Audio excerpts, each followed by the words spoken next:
Welcome to episode 60 of the J Bunny's Music Hub podcast. I'm your host, J Bunny. Now for this episode, I'm joined by Chino Marin, who is a man that I was familiar with when he lived in New Jersey and was part of the music scene up here in New Jersey. He's moved around a bit, but he's still doing music. It was great to finally be able to get him on the podcast. As I mentioned in the interview, we did try to make this happen earlier in the year, and we just weren't able to link up. But it's great to be able to finally get this recorded, get this out there. I had a good time talking to him, and I hope that you guys enjoy it. Without further ado, here's Chino. What's up, everybody? It is J Bunny. I am here once again at home, once again on Skype. I am not currently drinking any beer from Ghost Hawk Brewery because drinking this early in the day, they start to call you things like alcoholic, but I'll probably be drinking some later. Joining me today is Chino Marin. How's it going, man? Thanks for having me, dude. How are you, man? I'm doing well. I'm okay. Like I mentioned to you before, I'm dealing with some injuries, and I've mentioned on the last episode of the show, gonna need surgery soon, so that'll be fun. But I'm getting by. Just another Saturday. So, I have been, aware of you for a bit now. I first became aware of you at least back around 2013 or 2014 when you were in the band Statik Silence. Now, before we get into the specifics about that band, I was just wondering how old were you when you first started to play music in general? Oh, wow. How old was I? Well, I never really played anything, I guess, publicly in terms of music, like me singing on a piano and playing until I was in the first band, which was Statik Silence. But before that, it was known as a band called Life Without Warning. And that's where that band mutated into Statik Silence. So I guess that would have been around 2011, 2012, where I started doing like performances, actual live performances. But prior to that, 2011, how old was I? Jesus. 35. 2011, carry the one. Yeah, I was in my 20s, man. So it was 10 years ago. Yeah. Easy math.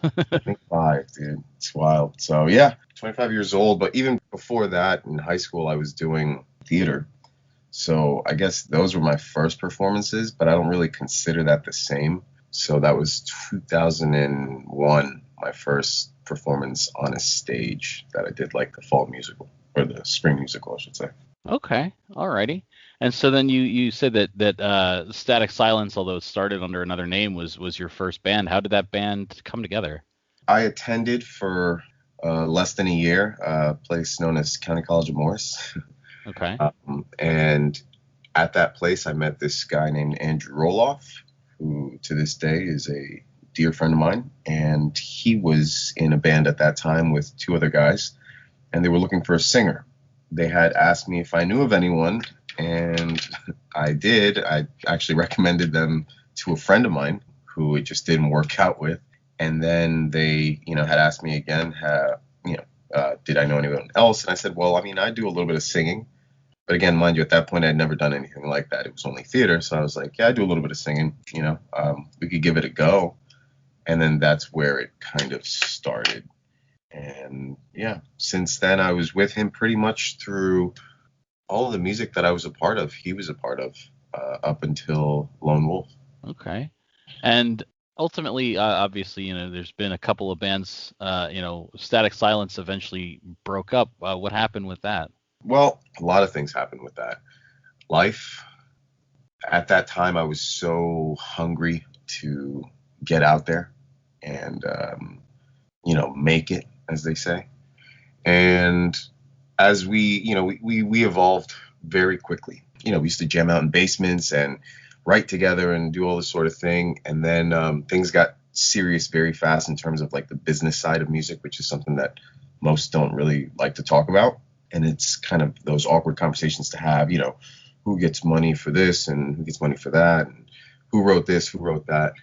And in these kinds of situations, there's always somebody that takes leadership, whether we choose to or not. It just is one of those things. And I tended to do that.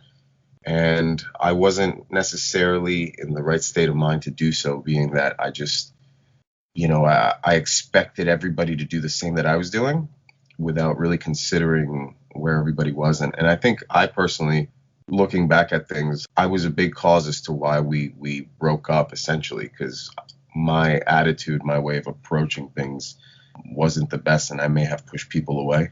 And it started with one person, and then we tried to make it work with a new guy, and then I stopped caring at that point. And that kind of attitude in an environment where we all kind of need to be positive just doesn't help a situation. So I think a big part of that was me, and also people were just tired of trying to grind, spending the money to get merch and pay to play and all that sort of thing. And one thing after another, it was just like, all right, we either end this now before we hate each other or we just keep going and watch this whole place burn down with us inside of it. So all right. I did see you guys a handful of times at at Dingbats and at the Stanhope House. Yeah. I really enjoyed seeing you guys play. I don't know if it still works, and I don't know where it is at the moment because I've moved since that band was a thing. I had a download card that I had gotten from that band, and it's in a box in my storage unit somewhere. I don't think I ever redeemed it. I don't know if it's still active at this point, but I do have it. And I have no idea, man. I have those songs. I can send them to you. If it doesn't work, you try it out. I mean, that card is worth nothing, so make sure you don't lose that. So after Statik Silence ended, you and a few of the members joined forces with members of the band Scarlet Carson and Sirens Calling to form the band Ronin. How did that situation come together? I was looking at forming a band that, kind of was in a sense, like a powerhouse of, like, I guess, the local artists in the area, or local heroes, as some of them call them. And I was good friends with Steve Zooks, who was the guitarist for Scarlet Carson, who still is the guitarist for Scarlet Carson, and he was also the guitarist for Sirens Calling. And I had talked to him, and I said, hey, man, Santino's moved out of here, and you guys aren't doing anything, and I'm not doing anything. Why don't we come up with something where it's kind of like a combination of Statik and Scarlet Carson? Ironically, we had Mike Mayhem, who was the bass player at the time for Scarlet Carson. He actually, one summer before that, had actually hopped on vocals and did a song with us at the, I think it was the Jersey Shore Festival. I don't know if you remember that thing. And he had performed with us, and we just had a really good bond with those guys. And yeah, we just decided to start something up. At that time, we took a trip to Ocean City, Maryland, and we started writing a lot of the tracks out there and recorded our only EP, which came out in December of 2015. So that was like 5 songs, combination of, Steve's writing and mine, and put that out. Did a lot of shows, had a good time, and then ultimately we ended 2018 when I moved to Florida. Okay, yeah, I was going to ask what happened to that, because it seemed like there was a real big push when that band came together. You guys put out the EP. You guys did you were playing a show at Starland Ballroom with Il Nino. Yeah, if I'm not mistaken, you guys filmed a music video at that show. Yeah. And there just seemed to be a lot going on, and then out of nowhere, it was just done. Yeah, we did the release show with Il Nino, did the music video. Then we started doing a bunch of other shows. We did Boba Flex, Buck Cherry, Trivium. We did a lot. And by 2018, we were set out to release a new song. It was actually, we have it recorded. We never released it. And I don't know, man, without getting into it too much, there was a lot of stuff going on in some of the members' personal life. And, we kind of had to take a little backseat at certain things, and just the priorities for some of the members there wasn't the same. And I was also in the process of moving. So, we just decided, well, let's just kind of do our own thing. And if something comes up, great. And if it doesn't, no big deal.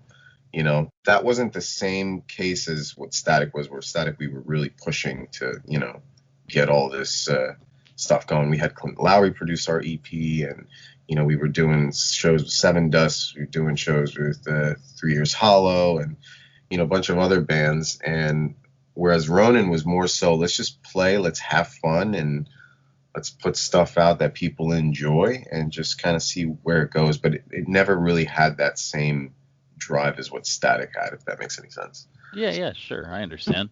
And then ultimately, the Scarlett Carson, that band got back together at least for one show. I have to say, I was never really familiar with that band by the time that I was really in the scene. They had already split, and Sirens Calling was the band that those Yeah. guys, most of those guys were in, and I saw them a few times, but I'd never seen Scarlett Carson. But I did see that they did a big reunion thing.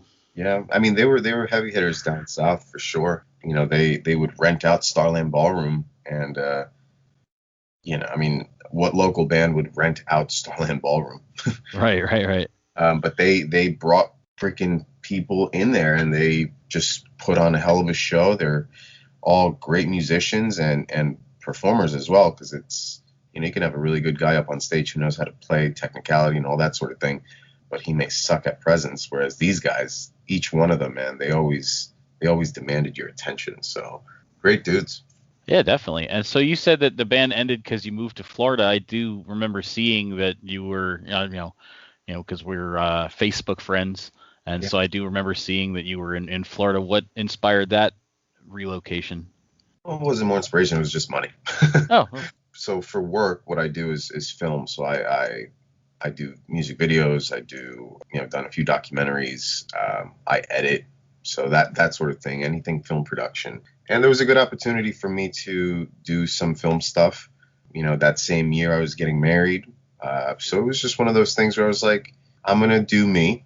I'm not gonna worry about music or anything else. And just my priorities had kind of changed as well.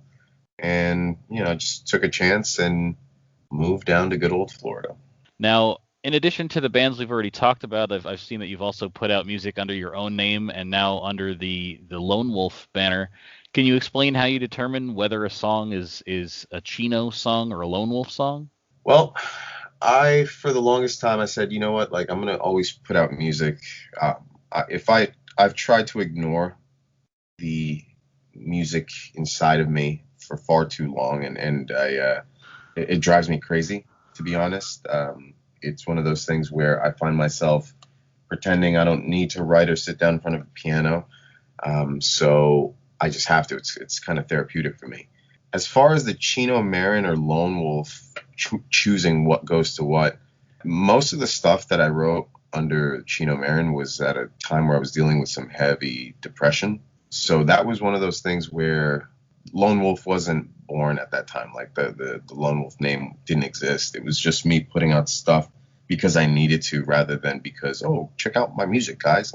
I just put it out, and people, because they knew me, they would listen to it. But it wasn't one of those things where I was, again, trying to do anything with. I just needed to put it out, really more so for my mental health, to be honest.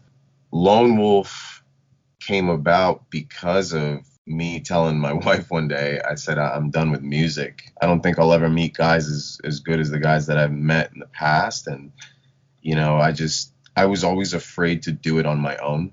I always felt that I needed to have a band to back me up. And I almost relied on that. It was like it was like a crutch for me. And my wife kind of emotionally slapped me around a bit and was like, you're an idiot if you think you're going to quit this thing that you love doing. She hears me at 3 a.m. when I get out of bed and I go down and play something on the piano and whatnot, and I'm just writing or singing. She's like, you need to reach out to somebody. And that somebody was, without getting ahead of myself, that was Jose of 3 Years Hollow. She's like, you need to reach out to him and tell him your situation. Tell him what you want to do and see if it's possible to create the music that you want to create without the necessity of having band members. And yeah, that's where I'm at now. Alrighty, and then you just yesterday you released a cover of the Slipknot song "Snuff" under Lone Wolf. What made you decide to cover that song? I love that song, man. That's probably one of my favorite Slipknot songs, period. That song came out at a time where I was very, very low, and that helped me a lot. I'm very particular with covers. I've decided that with the Lone Wolf stuff, I want to put out one cover a year. So I did that last year with Hollywood's Bleeding, which is a Post Malone song, and Snuff now with Slipknot. That song is it's such a beautiful song, man. And I'm not trying to in any way, shape, or form compete with the original because that's impossible to do. If anything, I just want to pay homage to it in the only way that I know how, and it's through my way of doing a song. You know, being respectful to the original, but also not being a carbon copy of it. And I think that's one of the reasons why I did want to put out, because I find that song to be just incredibly beautiful and powerful.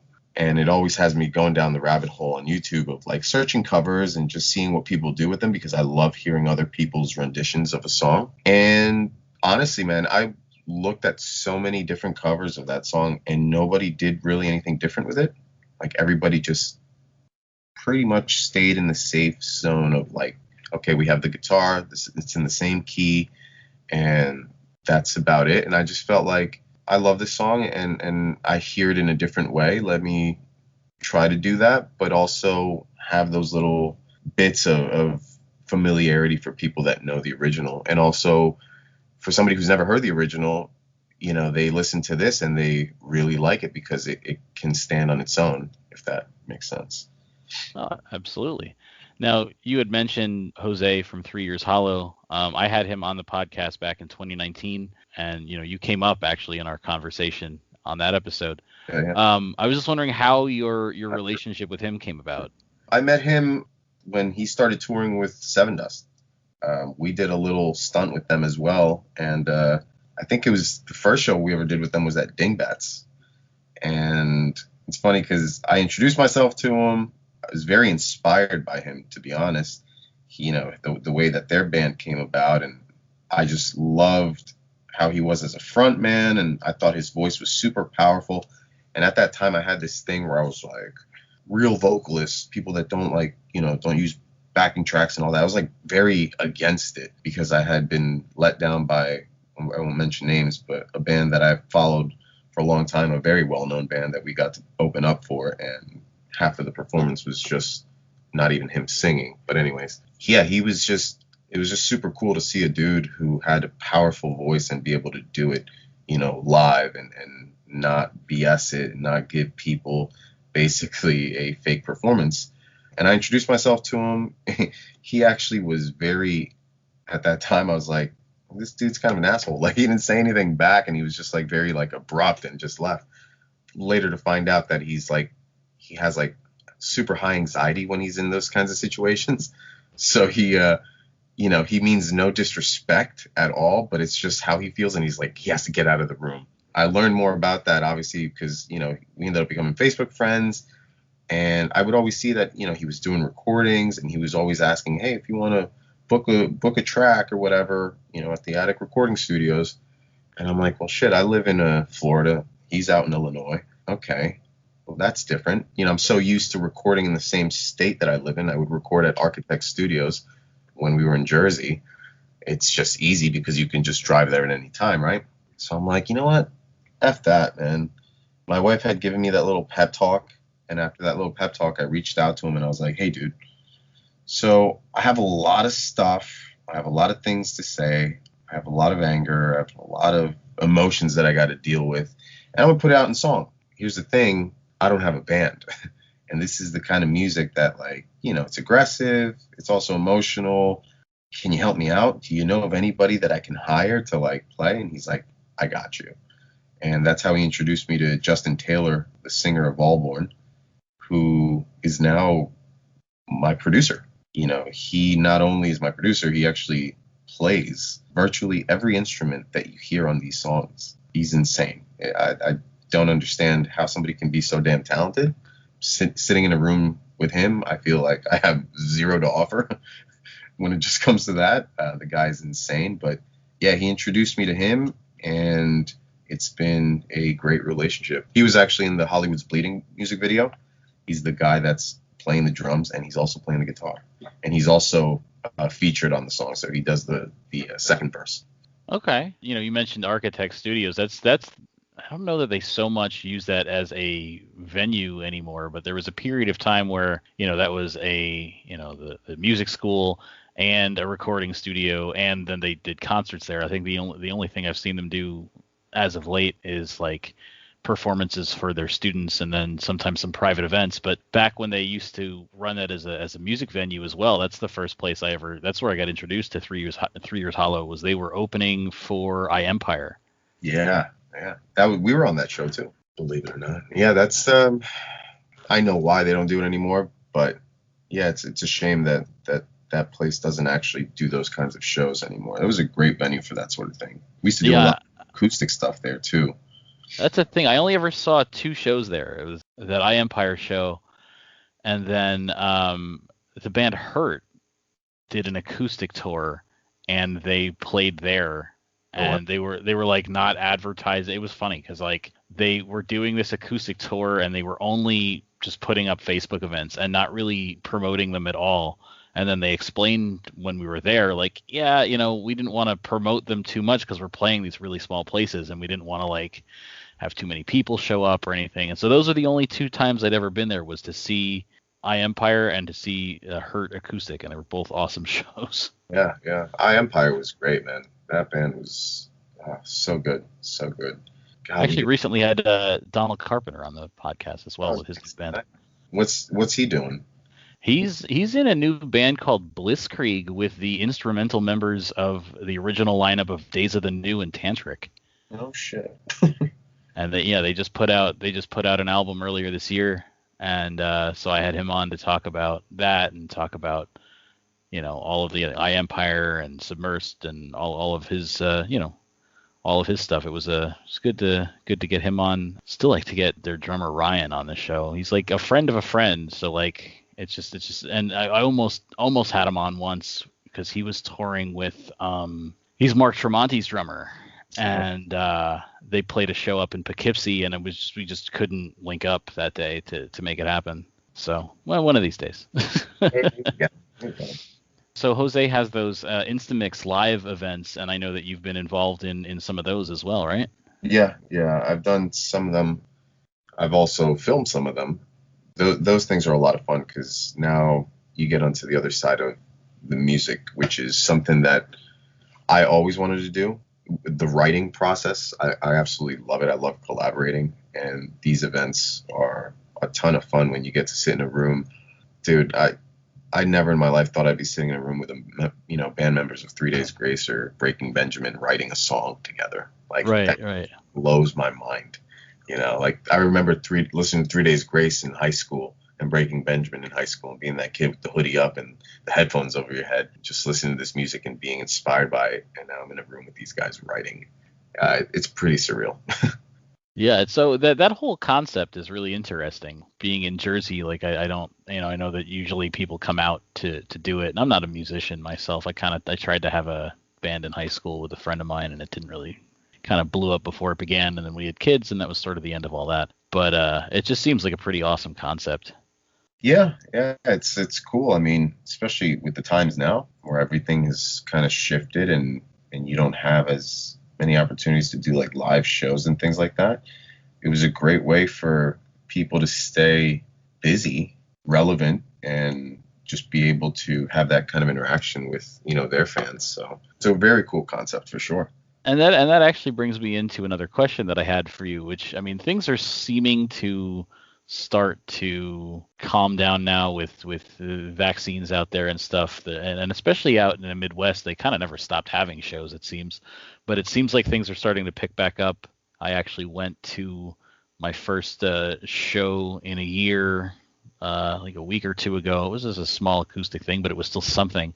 But I was wondering how you feel about how the entertainment industry has adapted to live performances in the age of COVID, where they couldn't really do much in the way of in-person shows, so everything moved to like online. I think it was a big wake-up call for a lot of artists in the rock genre. I think the rock genre on its own needs to be shaken up a bit.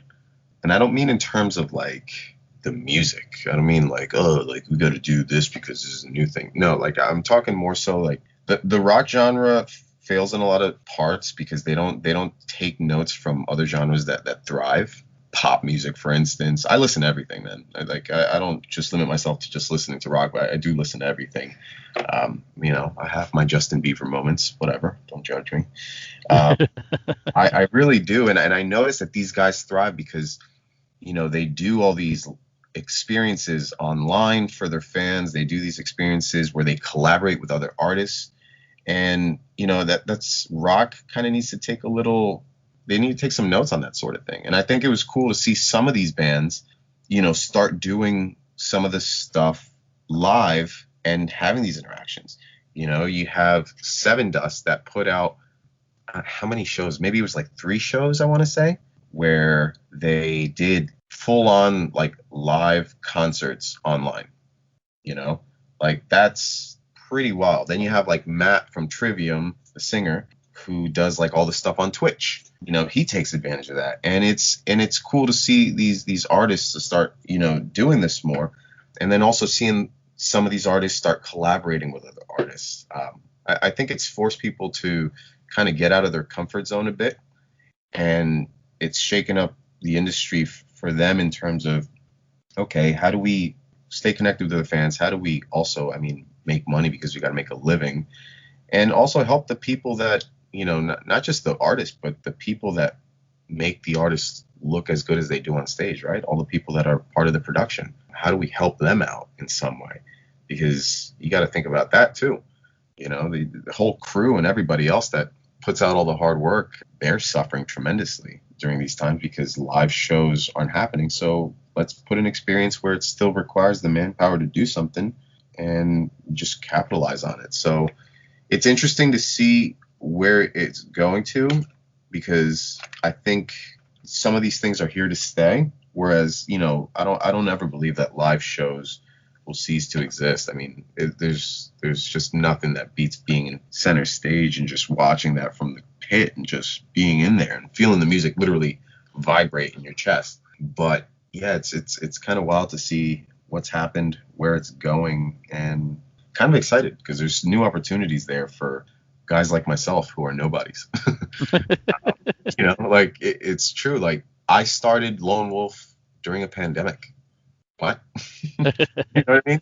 I put my first song out on YouTube January of 2020, and because of COVID, I think that's one of the reasons why that freaking song ended up having over 200,000 views on YouTube. People were at home, bored. It's also the reason why I started gaming and doing things on Twitch, because I'm like, well, why not? I premiered Snuff on Twitch. And that was the biggest crowd I've had on my Twitch since, where people came in to listen. And I'm just seeing that this world has changed tremendously. The new generation, these kids, man, it's wild. I always said, who the hell watches people play video games? But they do. And I've met a lot of people who do that. And not only do they watch you play video games, they want to sit and just talk music with you, which is something that I've discovered this past week where I premiered the song. One of the hashtags I used was called Music Talk. And I just had random people come on and say, hey, man, you take requests? And I'm like, what do you mean? He's like, yeah, if I request something for you to listen to, and you give me your thoughts on it. I'm like, whoa, this is insane. Like, I'm sitting here online for 5 hours, and I'm chatting with people from all over the country who I've never met. They've never met me. And they are having genuine conversations about things. Then they're asking me about my music. And it's not for nothing, but there's definitely something there. So that's what's interesting about the whole situation, is just seeing how it's evolving and how it's forcing the industry to evolve with it. Because if you don't evolve, you're just not going to move forward. It's just the reality of it. You can still make, that has nothing to do with the kind of music you make, though. You know what I mean? Like, you have to create something, try to create something different. No, be authentic to your music, but just evolve with the technology and evolve with what's going on around, because you want great music to be heard. You don't want it to not be heard because you were too stubborn to say, oh, I don't want to do this online stuff, And that actually brings me into my next question, which is sort of the signature question of the show that I ask everybody that's ever been on the show, which is, how do you feel about the current state of where the music industry is, where everything is moving to streaming versus album sales? And, people say like, I'd rather subscribe to Spotify or rather just illegally download still, because bands don't make any money on music anyway. They make all their money at concerts. What do I have to pay them for the music for? Right. Well, again, that forces the artist to adapt. That forces the artist to start thinking a little bit harder and outside the box. I am a collector of all things media. I am a fanatic of movies and music. I have over 3,000 movies, physical copies, right? You could tell me, why the hell am I buying Blu-rays when I can just buy them through iTunes and download them and have them on the cloud and all that? I'm one of those guys where I'm like, I just need it in my hands, right? I need to have this here. So the same kind of goes with music. People stop buying CDs. People stop buying physical copies of things, unless they're at shows. I've noticed that at shows, people always want a physical copy of something, and that's cool. So that tells me one of two things. There's still a demand for it, but the demand has shifted in a sense of people want something exclusive now. People want something that's limited. So that gives me, as an artist, two things. Like, I did 100 print on my debut EP of Lonewolf, which that came out in December of 2020. And I was like, I'm only doing 100 copies. It's limited. I'm never re-releasing it again. If you want it, let me know.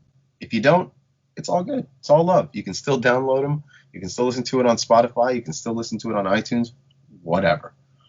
And I sold them out. You know, it's not much. I'm not trying to brag, but I was able to sell them out because there are certain people that like that sort of thing. I know. I bought one of them. Yes, you did. So it's cool. It's cool to see that. It's cool to see that you have the power to give the listener something new, a different experience, and still be able to provide new stuff. After, again, this whole Twitch thing, you know, it's also streaming.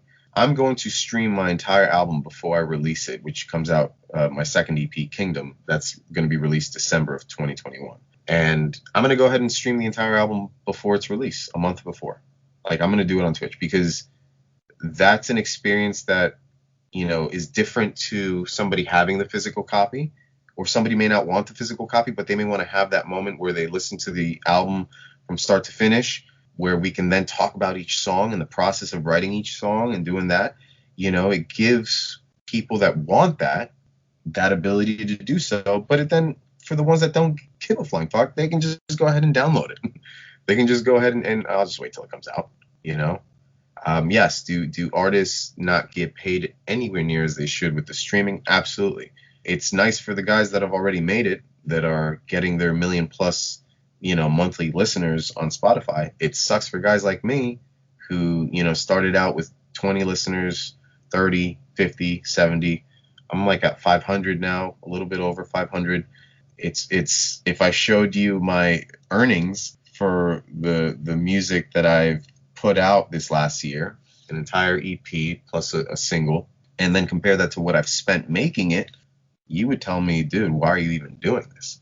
But that's just it. Like, if we want to do this, we have to adapt, and we have to learn that it's not the same. You don't get the record deals you used to get. They don't care about that. They just care about, are you popular? Are you relevant enough? Can you do it on your own? So there's a positive to it, and there's also a negative. The positives are really for the artists that are already established. The negatives are for the up and coming artists. But at the same time, you can either complain about it or do something about it. So I just would rather, instead of just sitting here with my thumb up my ass and complaining, I don't know, they're not going to pay me. Well, let me figure out something else to do so that I can, you know, get that exposure to get somebody to notice, to then go and fund me, rather than sit here and go, well, I'm not getting paid. You know, reality is I got to have my job on the side to be able to do what I do and love what I do. It just depends on how badly I want it. Now, I noticed on a recent Facebook post, you said you were going to make sure that you performed at least one live show this year, be it acoustic or with a full band. Yes. Just in the time that I've been aware of you, you've had at least 4 bands. What would your set list look like when you did this show? Would it contain material from your former bands or just your solo and Lone Wolf stuff? I would probably, if it's acoustic, I would probably do some of my old stuff too. Just because it's fun to revisit that and you know, go over those songs. If it were to be live show with the full band, I would only do Lone Wolf stuff. Okay. So that's pretty much all I've got for you today. You mentioned you've got your next EP coming out later this year. In addition to that, you know, what is next for you and your musical endeavors? So I have the Snuff song that came out yesterday, and then the music video comes out next Friday. And then I have the first single from the EP coming out in August. The song is also titled Kingdom. That will be the first single off of the EP, and that'll have a music video as well. And then December is when I'll release the EP with another single and a music video as well. So that's what I got going on. Also, I have, doing more Instamixes as they ask me to do, and hopefully do some collaborations with some other artists.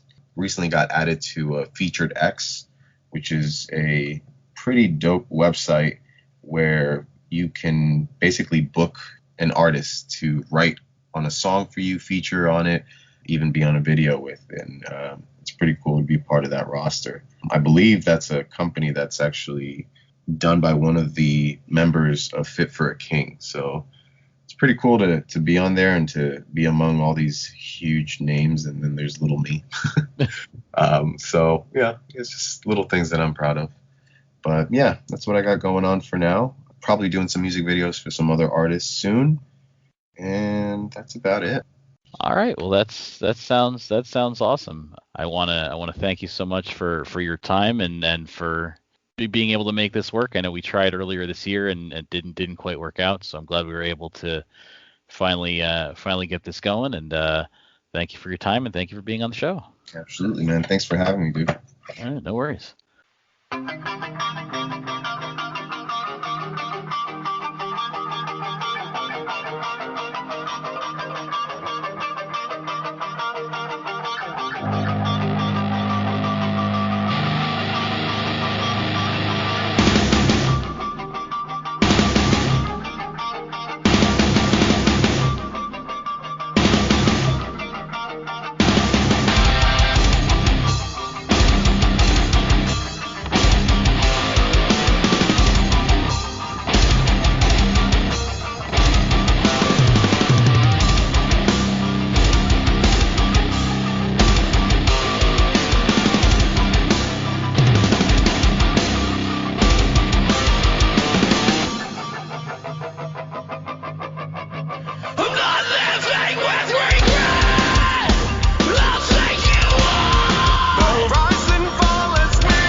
And from the EP Dark Was the Day, that was Lonewolf with Unbroken. I want to thank Chino for being on the show. If you want to follow him on social media, he's got a few links out there. You can follow the Lone Wolf Project on Facebook and Instagram at This Is Lone Wolf. You can watch his Twitch streams on twitch.tv/LN3WOLF. You can also follow Chino's personal pages on Facebook at Official Chino Marin and on Twitter and Instagram at I Am Chino Marin. You can also follow the J Bunny's Music Hub podcast on Facebook, Twitter, Instagram, Patreon. I'm still working on the Patreon. I think I've been perpetually saying that. I created the account, and I still have not done anything with it except subscribe to Jason Ellis's Patreon.